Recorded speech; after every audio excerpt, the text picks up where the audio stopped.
Thanks everybody for, sorry. Thanks everybody for coming today. It's been a while since we've done one of these, so we're happy to host our 4 speakers today. This is a baby of our special events committee, so thank you to all those who had the idea and made this all happen. What I'm going to do today is I'm going to introduce all 4 of our speakers at once so that we can just get down to business and we don't have to stop in between. So I'll just kind of run through the bios. And then at the end, like Maggie said, I'll help with questions and also give you an update on some things that the chamber's doing. So if you can stick around until 11, that would be great. First up, we have Amy Pajack. Amy is a government administration strategist with 2 decades of executive leadership experience, including serving as the Deputy Secretary for the Wisconsin Department of Corrections and directing numerous public programs for Milwaukee County. Secretary designee Amy has managed benefit administration, health and life safety functions, community development, criminal justice, and juvenile detention reform, and other complex program services for multi-million constituents. For the past decade, she has been involved in public policy creation and implementation, and acted in advisory roles for various practice areas associated with local and large-scale governmental administration, specializing in crisis management for compliance-related damage mitigation and program recovery.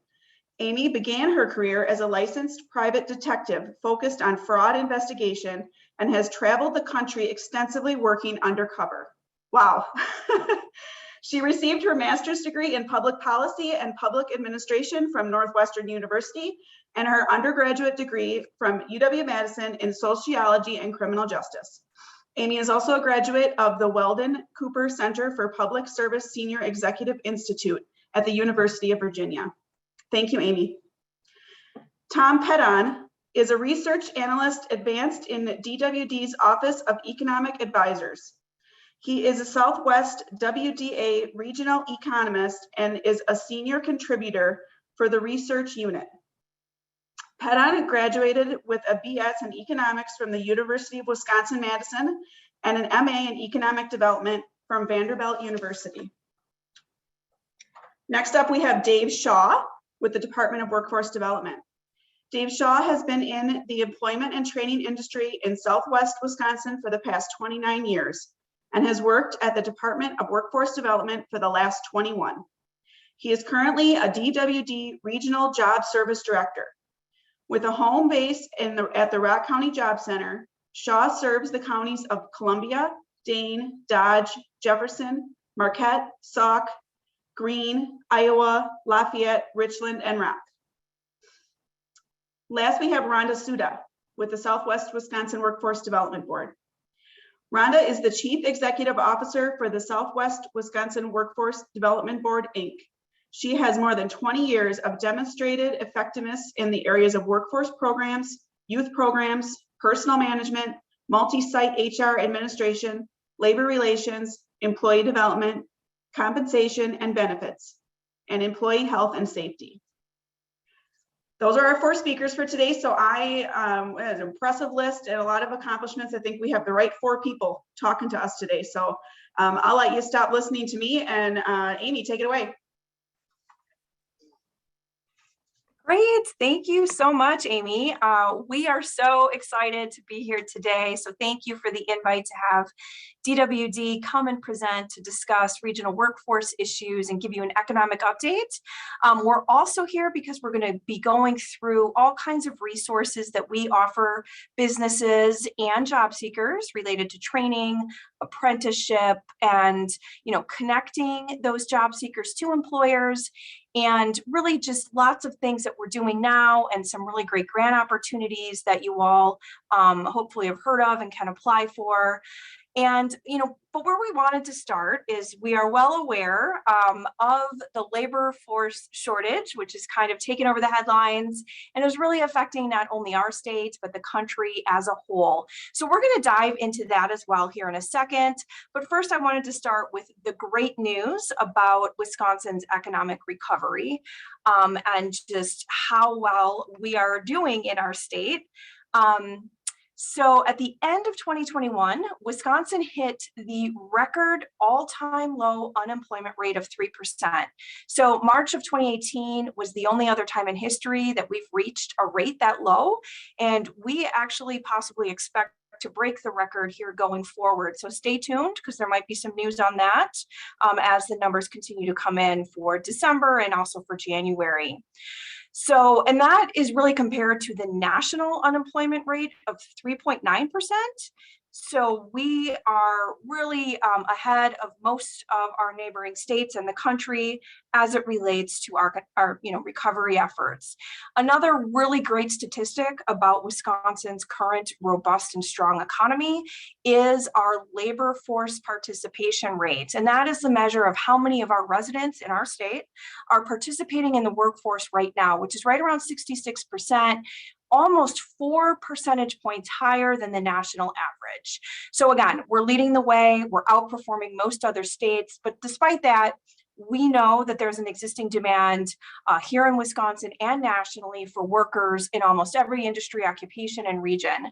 And that's really a result of 3 factors.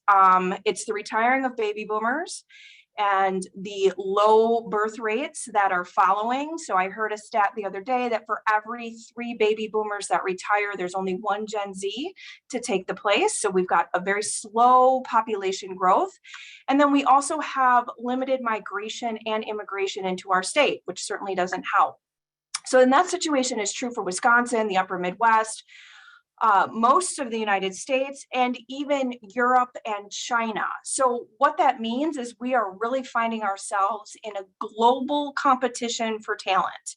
And this was true even before the pandemic. We know employers were struggling to fill open positions with skilled workers, and there were barriers to employment that are preventing folks from entering the workforce, even again before the pandemic, that have only been exacerbated by COVID-19.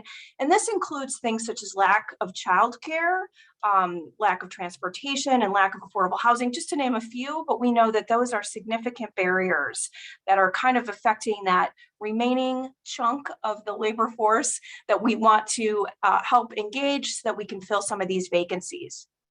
And we certainly know these problems aren't going to fix themselves. So we are so excited to be here speaking to the chamber, working with other businesses, employers, workforce development boards. Rhonda Souda has been a great partner with us and other community partners to be, innovative and really think outside the box to tackle some of these problems so that we can continue on our very robust economic recovery. So I'm going to start off with a couple more stats about the labor force that I think are going to help inform some of the services we're offering to businesses and where there are some existing opportunities to help businesses and job seekers really make those connections.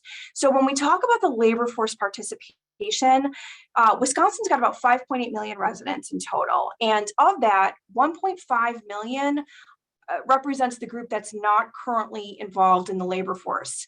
And of that 1.5 million, 1 million consider themselves retired. They've left the labor force, really have no intention of returning. They rode off into the sunset, so we're going to let them be. But that just gives us about 500,000 folks that we still want to be able to reach and work with that can help businesses again with these worker quantity issues that have been decades in the making. So of that 500,000, we're looking at about 175,000 that are between the ages of 16 and 24 that have opted out of the labor market, mostly due to educational commitments, right? These are some of our college folks. We know that less teenagers are working because school and activities outside of school really are taking up a lot of their time. So that group, our biggest possibility is that once they graduate, we don't want them to leave our state. So we've got that going and we're working on that from several several different angles. But the remaining, so now we've taken that 175,000 out. Now we've got the remaining bucket, and that is our greatest opportunity to help fill our worker quantity challenge. And that's, right around about 300,000 folks. So of that, we've got about 170,000 individuals that have a disability that with some adaptive technology or an accommodation could be the best employees and will be the best employees that some employers will ever have. We also have a group of veterans that are unattached to the labor force that we've got lots of programming around. That's about 30,000 folks that have returned from service and have not been able to reintegrate into their communities. So we're working with them, represents a great opportunity for employers. We know that veterans are some of the most disciplined, dedicated, and loyal folks that an employer can have.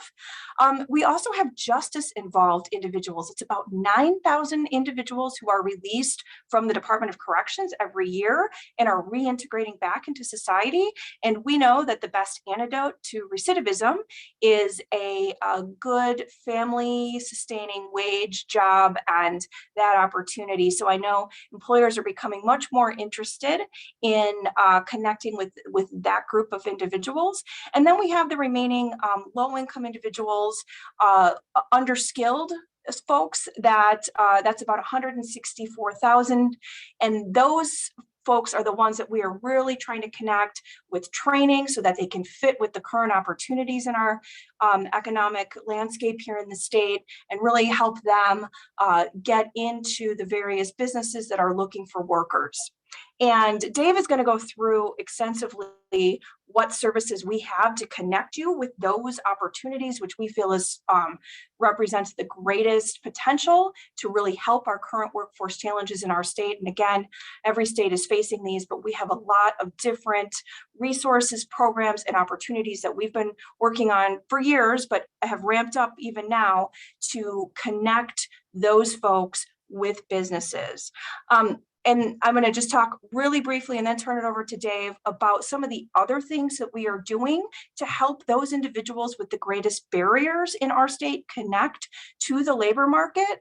Hopefully you all have heard about Governor Evers' Workforce Innovation Grant and other workforce strategy grants that he has announced. He has the vision to really look at some of those barriers that I talked about: employment, childcare, lack of childcare, transportation, affordable housing.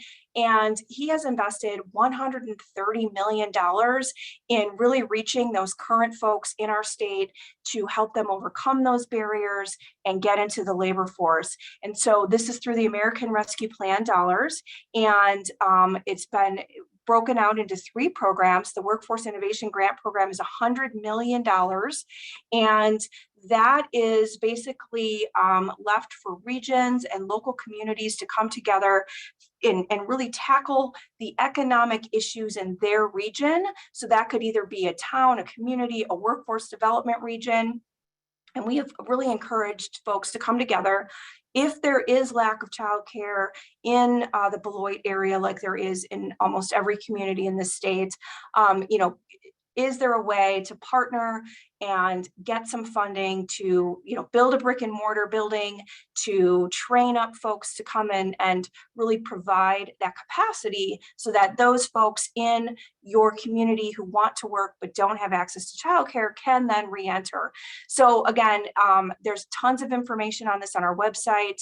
We've already done 1 round of awards, but we are awarding collaborative efforts on a regional level up to $10 million per application. So this is the ability to significantly move the needle and help overcome some of these big barriers.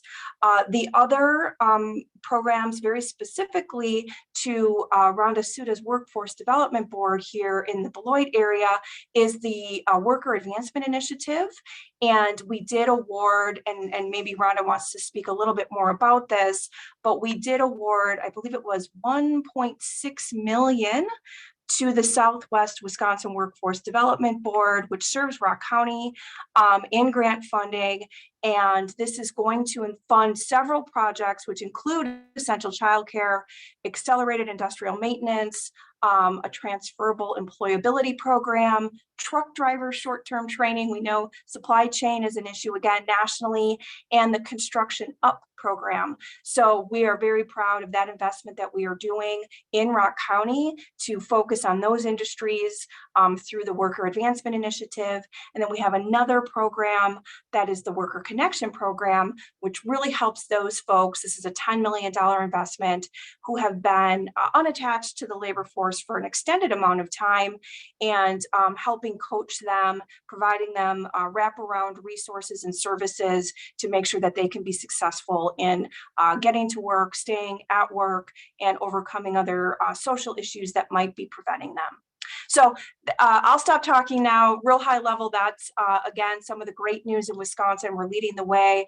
We have great innovative programs that are helping overcome some of these worker challenge issues. And we have invested heavily in the Rock County area and throughout the state to really make sure that we continue on our path to strong economic recovery.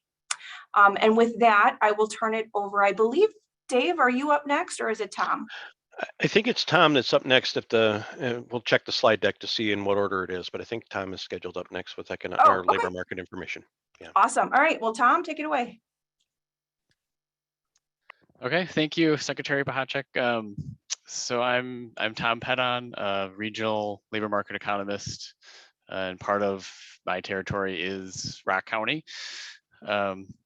And so just a primer to start. It's the information in the slides is kind of a mixture of, say, Rock County, Wisconsin, and US level, and a lot of that's driven by large data availability. So when possible, Rock County information, but if that's not, level of granularity is not available, I'll touch on some Wisconsin or US trends as well. And I know the initial ask for this presentation touched on addressing difficulties hiring. So I think largely, that was in mind in trying to develop content. So that's just kind of laying that out. So without further ado, I guess you could jump ahead to the first slide. And so this is just a brief overview. So these figures come from the current employment statistics program from the Bureau of Labor Statistics.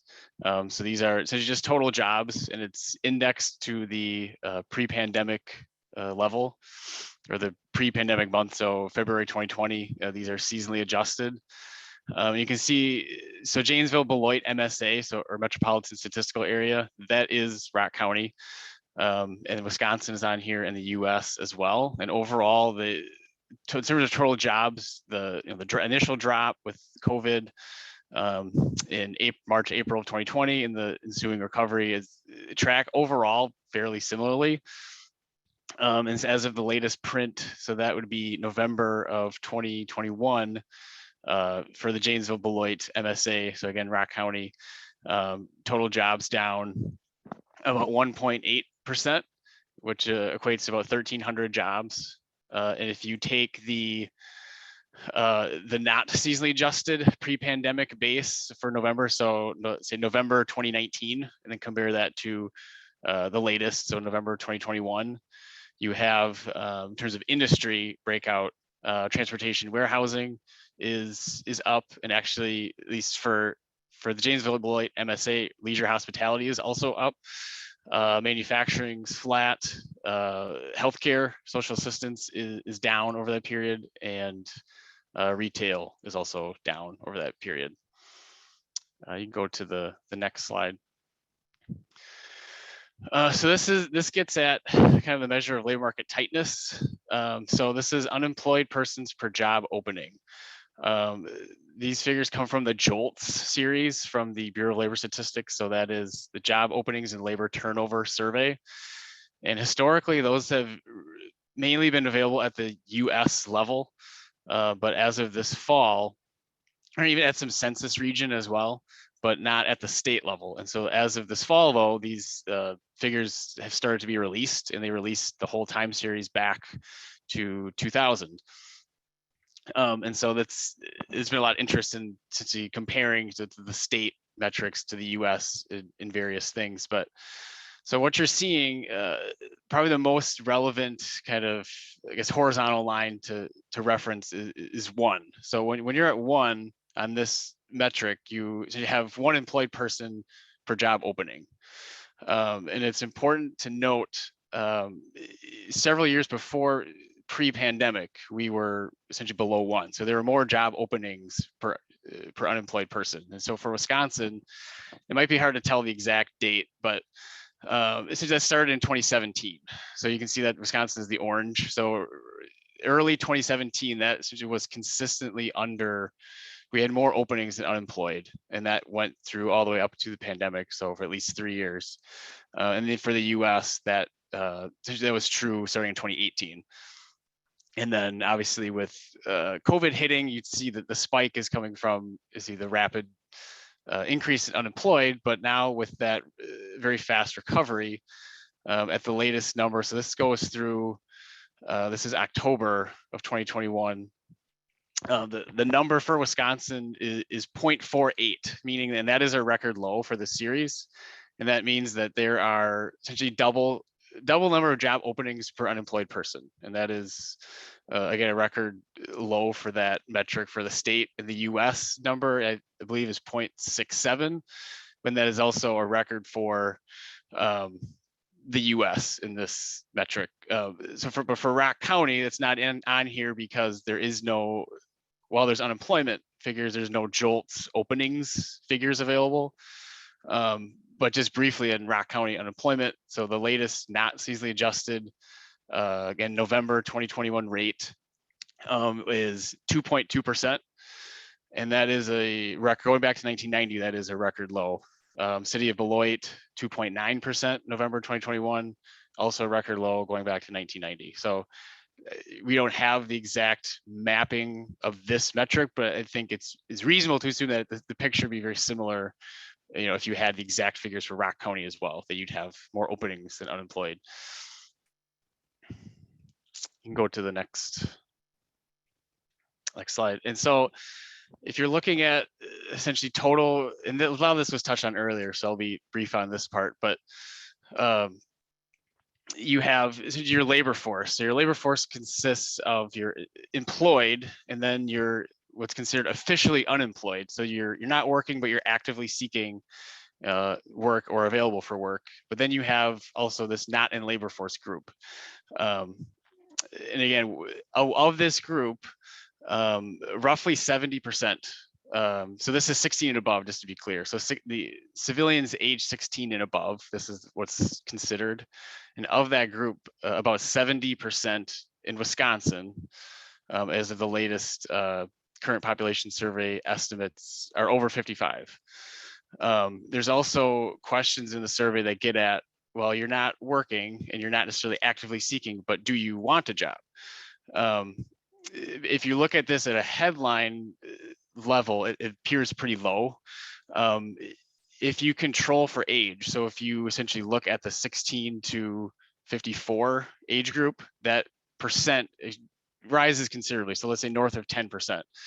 So there is this group of people, right, that are essentially not in a labor force, not actively seeking, but that indicate they do want a job. And so why are they not actively seeking? I think the secretary touched on several of those potential factors, whether it's certain barriers, childcare or transportation, just caregiving in general, or skills or perceived lack of skills from the individual.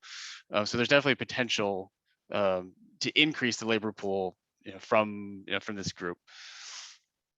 Next slide. So this is jumping to this is Rock County specific. So this is getting more into kind of the demographic situation, and this is by no means unique to Rock County. These figures come from the quarterly workforce indicators from the U.S. Census, and so you're seeing essentially the age distribution chart of the workforce, and you got the blue 20 years ago, which is kind of that nice bell shape. And now you have 20 years later, and you've got a very different picture in terms of essentially the concentration of older workers to make up the total. So as of 2001, that percent of 55 and older was 13.4%. And now you fast forward to now, it's not quite double, but it's 23.9%. So you got almost a quarter that are 55 and over. And so if you're thinking in terms of, potential retirements that have already happened or that, have happened recently, I think that certainly the expectation is that at least in the near to medium term, that you have to expect that to continue, given that this is the current overall workforce age profile. We know that if you consider which I'm sure everyone has heard about, the baby boomer cohort, if you take that birth range as 1946 to 1964, the youngest boomers are turning 58 this year. And so if you have still, again, if you have a concentration of the 55 and over, you still have several that are likely in the workforce, but within, certainly within a decade, but let's say 5 years, again, the expectations that you're going to continue to see, difficulties replacing, and challenges in terms of filling openings. You can go to the next. And this is sort of then the big picture, then what results, right? So this is a overall Wisconsin picture. It's got, with an aging demographic, you can still expect population overall to see some increases, but your labor force, the expectation would be that essentially would more or less flatten. And so we're not really expecting rapid labor force growth, given some of the factors already laid out. Net migration is not a big boon for population for the state, and total fertility rates have been below replacement level for decades. So this is, at least in the the short to medium term, right? This goes out to, this chart in particular, out to 2030. The expectation is this is going to be something we're going to be dealing with for a while. You could go to the next. And this is the last slide I have, and this, you could be remiss, in terms of talking about workforce challenges without, touching the immediate situation, which obviously, COVID, the pandemic impact on, on the workforce. So this is U.S. level information. This comes from the Census Pulse survey, and it's getting at, it says children under 5 were unable to attend daycare or another childcare arrangement because of safety concerns. So whether that is, your child was a close contact and now they can't go to daycare for 10 days or 2 weeks, or they'd actually test positive for COVID and cannot return, or whether there's a lot of cases in the center and the center has to close, or there's, staffing issues and there's not enough staff because of close contacts. And you see all the different responses that people have in terms of how they responded to that situation. So you've got people, leaving a job. They either did not look for a job, they cut work hours, took paid leave, etc. So it's really not unreasonable to assume that there's, still people that, let's say, were in the workforce, but let's say left, and we know that was a higher concentration of women than men in terms of, with kids not in school or other caregiving, and you're looking to return, but we still have these lingering, I guess you'd say, impediments due to COVID. If you're thinking you want to return to the workforce, but you are going to have to figure out how to finagle childcare if they're not going to be able to attend stop and start. They're in a week and then they can't go for 3 days and can't. And I can know from personal experience, it can be very stressful to try to manage all that and figure it out. So it's very much, I think, a drag on getting more people in too. So once we get through this, hopefully, those concerns are alleviate, and that it will help a little bit on boosting the labor force quantity. But we're still dealing with COVID for sure right now. So that's all the slides. The last thing that's not in here, I mean, retirements were touched on, but there was a report out of one of the Federal Reserve branches that estimated that there are 3 million excess retirements through the COVID period, and that was attributed to the nature of COVID itself. So the higher, in terms of concern, people older workers would have more concern about working in the COVID era. But then also you have factors like housing values that are very high, and overall, at least for the last year and a half, equities portfolios doing very well. And so you have incentives for not only have the demographic situation where people were going to be retiring anyway, you have extra, exacerbating people, encouraging people to retire earlier than they would have. And so you have that additional layer of, in terms of the talent pool and finding workers. I think that that's also going on as well. And that's it. I can turn it over. Is Dave? Yep, I'm up next. Okay. Yeah, thanks, Tom.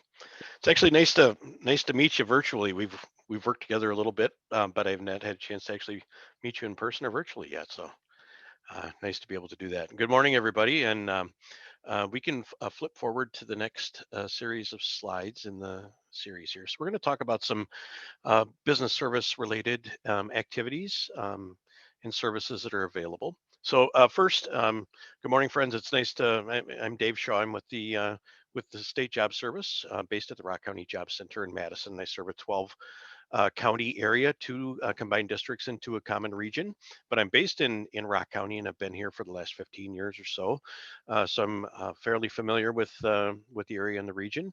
I see that we have a few of our friends and good partners in the workforce development industry on the call today. So it's nice to see those faces and names, and looking forward to meeting a number of you that have not had a chance to meet yet, and develop additional relationships going forward. So the first slide we're going to talk about is our integrated service delivery team for business services. So this team is represented by numerous partners throughout the Southwest District. The team is facilitated by Gail Graham from the Southwest Workforce Development Board, meets on a weekly basis to discuss business outreach activities, strategize, and work through ways to provide value services to the employer community in Southwest Wisconsin. So a few examples of services that we provide include recruitment of talent through monthly offerings of in-person and virtual event activities and other outreach activities, identification of training solutions that can exist to assist a company, as well as agencies that have designated funding that can assist, and strategizing about sources of workforce talent that may either be non-traditional or difficult to find. Next slide. Generally speaking, excuse me, integrated business service teams consist of core partners, and some of those core partners include the Workforce Development Board's Division of Vocational Rehabilitation, the Office of Veterans Employment Services, or OVES, the Bureau of Apprenticeship Standards, and Job Service. In our geographic region, those partnerships expand to include both of the technical colleges within our district, which are Blackhawk Technical College and Southwest Wisconsin Technical College, as well as other partners. Next slide.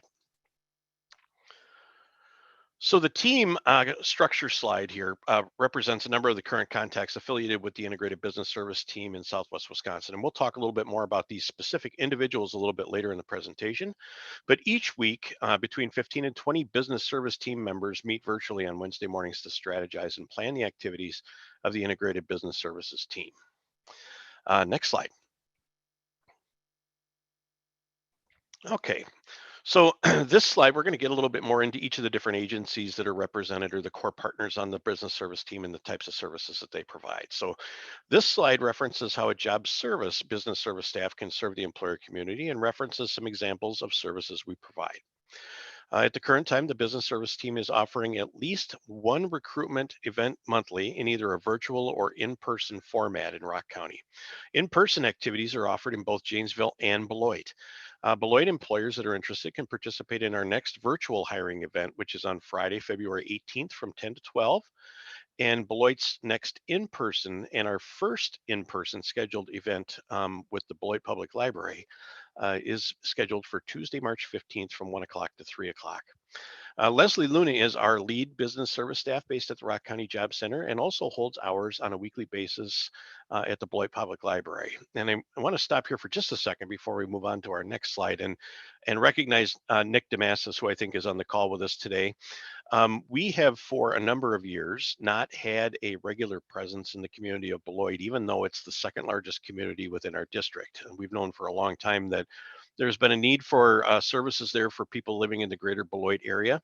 And within the last couple of years, Nick reached out to us to talk about how to better align services and get access to resources in coordination with the Beloit Public Library, and in an attempt to kind of try to keep things brief. Over the course of the past 18 months or so, the Beloit Public Library has worked very diligently with the Department of Workforce Development to arrange for a lease to be put in place so that workforce development services through job service can begin to be provided at the Beloit Public Library. So in late 2021, we actually began having employees from job service providing services through the Beloit Public Library 20 hours a week. So we're there on Monday afternoons, Tuesdays and Thursdays, providing labor exchange services for job seekers that come in off the street. And going forward, as we begin or continue to provide more in-person services, we're planning to expand the types of services that we're providing at the Beloit Public Library going forward. We're very excited about this new venture, and glad that we're able to make services available to the citizens of Beloit and the greater Beloit area so that they don't have to travel to Janesville to get access to services. And cut down on transportation cost and aid in ease of access and convenience for them to be able to get services that we provide. So thanks to Nick and the Beloit Public Library. They've been a great partner to us. We're very excited about being able to have a presence in Beloit going forward, and looking forward to a very long and successful partnership in the community, and hopefully a better, more robust series of offerings to the employer community in that area as well. Okay, next slide. So for those employers that are interested in creating apprenticeship opportunities at your place of business, the Apprenticeship Bureau is your contact for learning more information about how to make that happen in both the youth apprenticeship and registered apprenticeship arenas. Corey Pop is the contact in the DWD Bureau of Apprenticeship Standards, serving this geographic region of the state, and her contact information is attached to this slide. Next slide. For employers looking to hire veterans or work with the veteran community, our region has a local veterans employment representative that can work with you to help identify available veterans, give you information about tax credits and incentive programs your company could benefit from hiring veterans, and the like. The local veterans employment representative serving this region is Dave Walters, and his contact information is included on the slide. We also have a disabled veterans outreach placement specialist named Andy Phelps, who is based at the Rock County Job Center in Janesville, who works with specific veterans in need of services. Next slide. So the Division of Vocational Rehabilitation, or DVR, serves individuals with a wide spectrum of disabilities that are interested in securing and succeeding in employment. DVR is an active member of the Southwest Business Services team. Edward Schroeder is the DVR business services consultant in this area and can work with employers to help match DVR consumers to available employment in the community, and work with you to determine how to best accommodate consumers with disabilities and offer access to resources and trainings on many of today's hot topics, such as equity and inclusion. Next slide. Okay, our local workforce development board, I think we got ahead maybe one too far.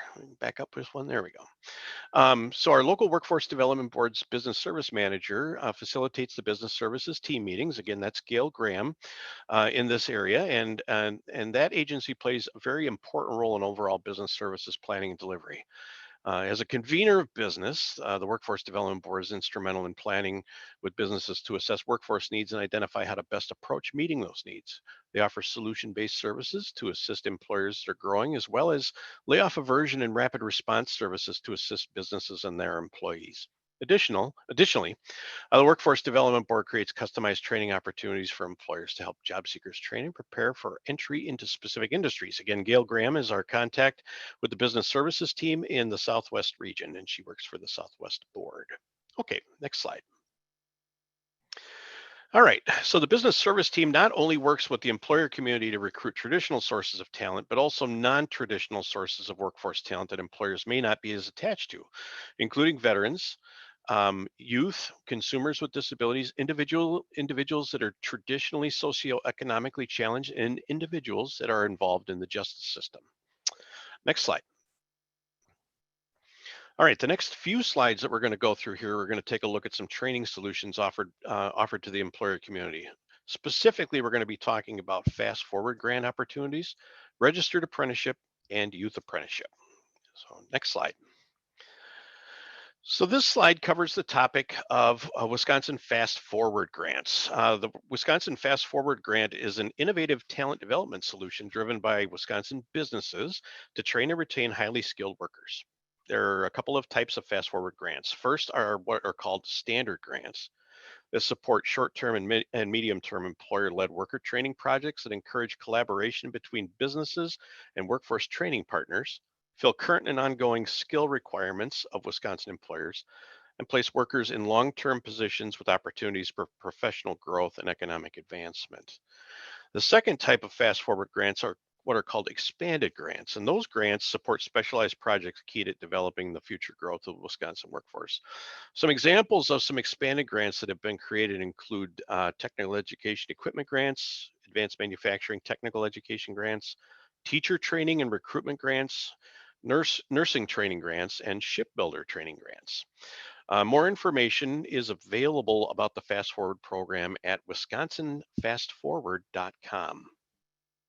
Next slide.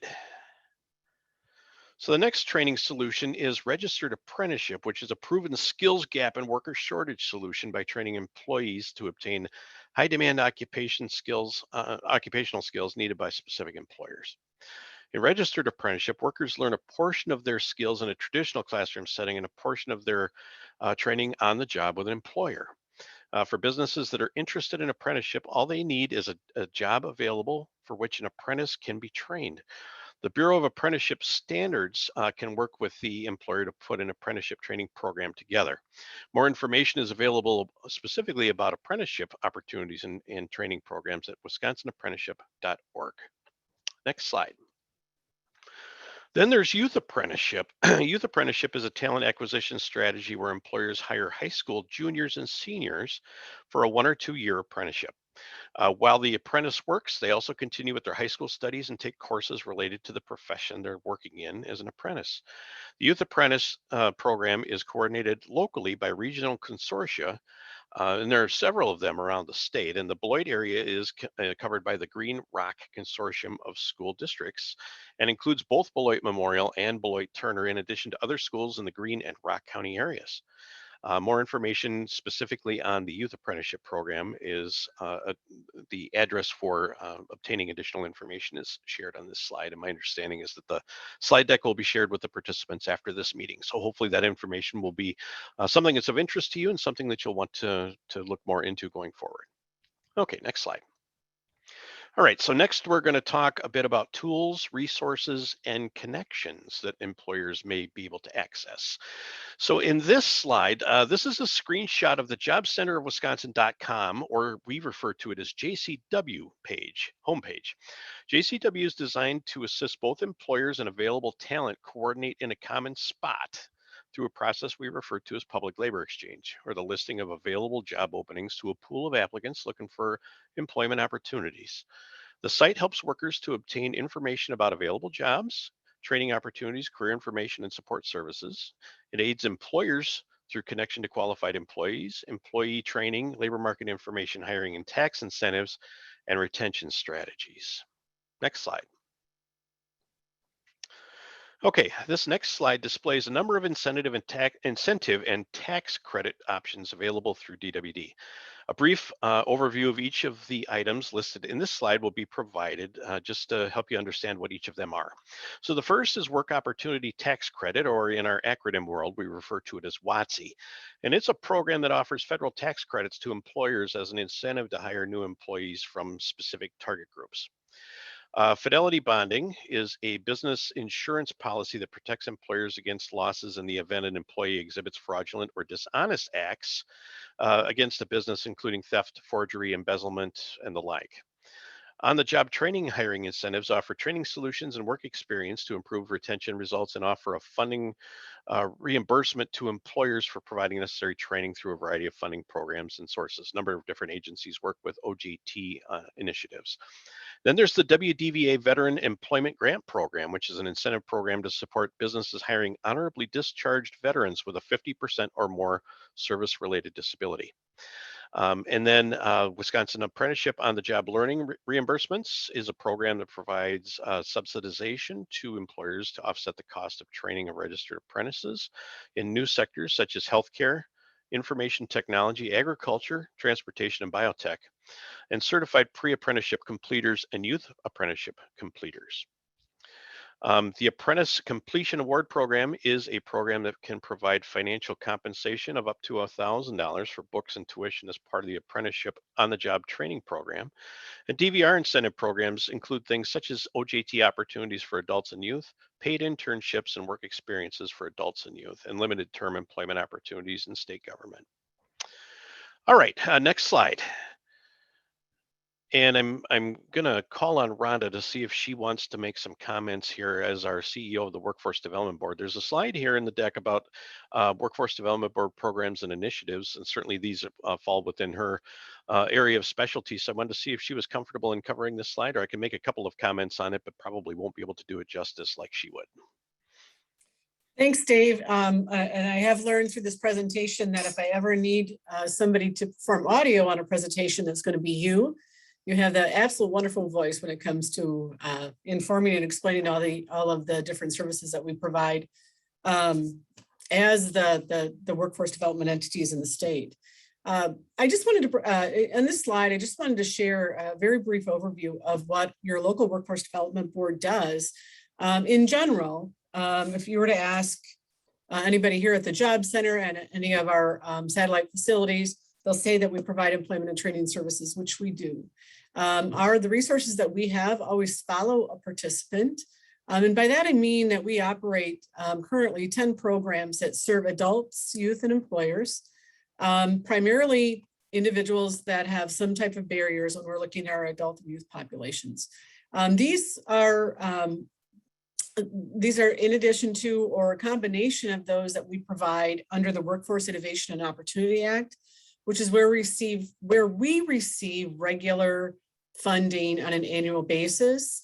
And that is to assist individuals that are dislocated or terminated from employment, to assist individuals that have barriers to employment, possibly a justice-involved individual, maybe youth that are pregnant and parenting, runaways, foster care kids, a variety of different barriers we address through the programs that we have. Some of the programs that we're currently providing that I think might be of interest so that you understand kind of what your local workforce board does is, as Secretary Pajack referenced, we do have the Worker Advancement Initiative. And in our area, this is a subsidized training program focused on occupations and industries that we feel are relevant to the overall infrastructure and success of our communities.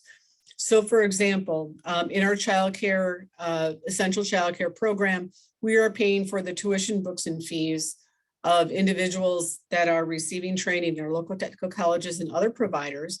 And we're also providing a stipend for regular completion of activities and training. If there's need of supportive services such as transportation to get back and forth to school or childcare for themselves while they're in training, this particular grant will provide those services also. We also are focused on manufacturing, where we want to build our maintenance technician teams throughout our areas so that manufacturing and driver industry in our area is fully supported in those occupations. Our Construction Up part of the Worker Advancement Initiative, again, we provide scholarships or grants for day school. And then upon completion of, or we'll pay for that training. And then on completion of the apprenticeship or 1,000 hours of training at minimum, we'll provide a $1,000 incentive. And these are to encourage individuals that have been impacted by the pandemic and or that were not engaged in the workforce prior to the pandemic to look at these occupations, which we feel are essential to our area. We are also providing subsidized training in truck driving. And again, like Secretary Pajack referenced, we have a workability or a work readiness program meant to address some key skills that we see that our workforce is going to need. That's not directly related to a technical skill, but more along the lines of work readiness, understanding what it means to work, how to make yourself valuable, unforgettable, et cetera, to your employees or to your employer. When we look at buried populations, another program that we received last year as a Pathways Home program through the Department of Labor. This is a reentry grant, and it is to assist individuals that are being released from our correction system, be that at the state level or at the local level. And it is to help them reintegrate back into communities, provide training, supportive services, counseling, and other assistance so that their reentry is as barrier-free and as benefit robust as possible so that they can come and find family sufficient, family supporting jobs in their returning areas. Support to Communities grant assists really anybody that has been impacted by any type of substance abuse, be that a family member themselves, a friend. And it also, we use funds to support that particular industry in gaining credentials needed to provide services to individuals who suffer from some type of substance abuse issue or problem, or have a family member who does also. Our youth apprenticeship program, we are the local coordinator for the Rock and Greene County area, and Dana Milan is our liaison and works with setting up youth apprenticeship opportunities with our local businesses and our students who are interested in those from our local high schools.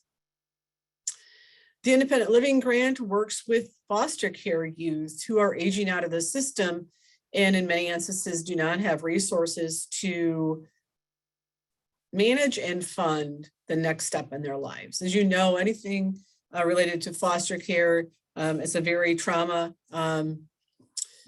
focused, it's a lot of trauma, a lot of issues related to these kids that come out of this system. This particular program gives them a step up and a step into living an independent life. And our food share employment and training program, which assists individuals who are receiving food share, aged, and their age, they must be aged 16 years or older, and are looking to find employment to advance in their employment so they can live an unsubsidized life, receive training, and the supportive services that are needed for them to exercise each of those. There are other programs that we provide.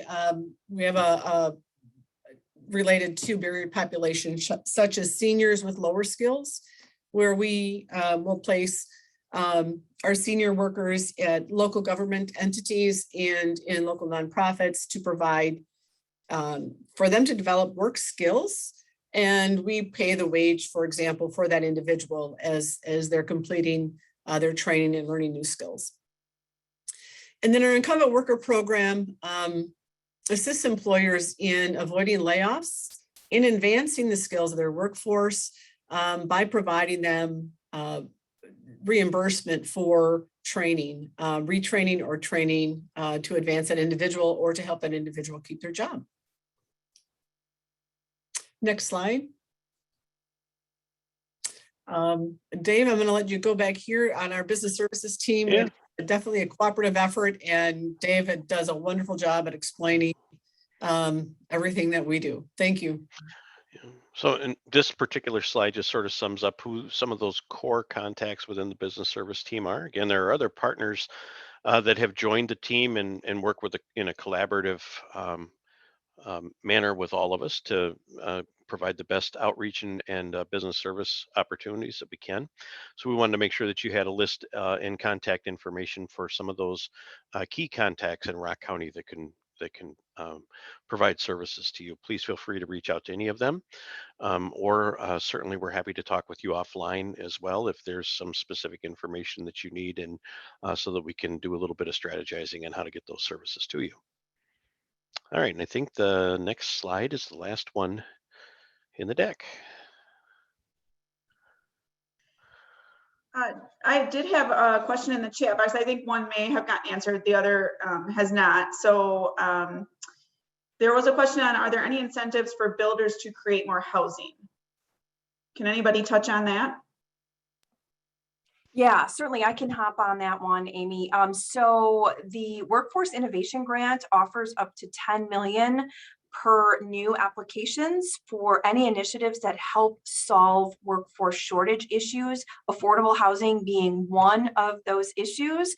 So a $10 million is certainly a pretty nice incentive to build some affordable housing opportunities in the greater Beloit area. So I would refer that individual, whoever asked the question, to, I think there's a link in the presentation to information on how to apply for those grants. And WEDC may have additional community block grants.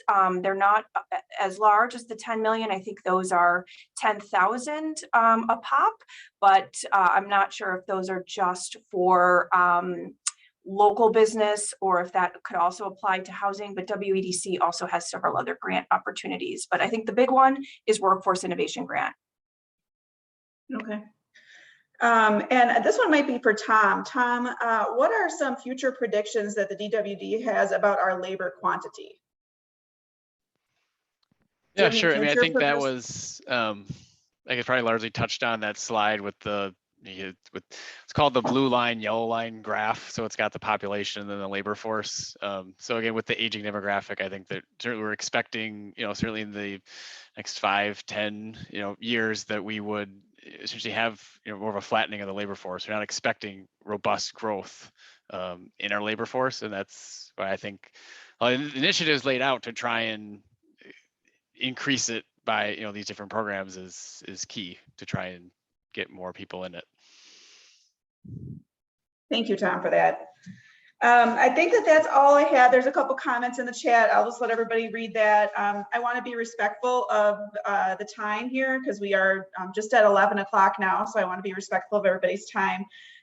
We know that this was a lot of information and it can be very overwhelming to our business community. So like Maggie has said, we will share these slides. We will share the contact information.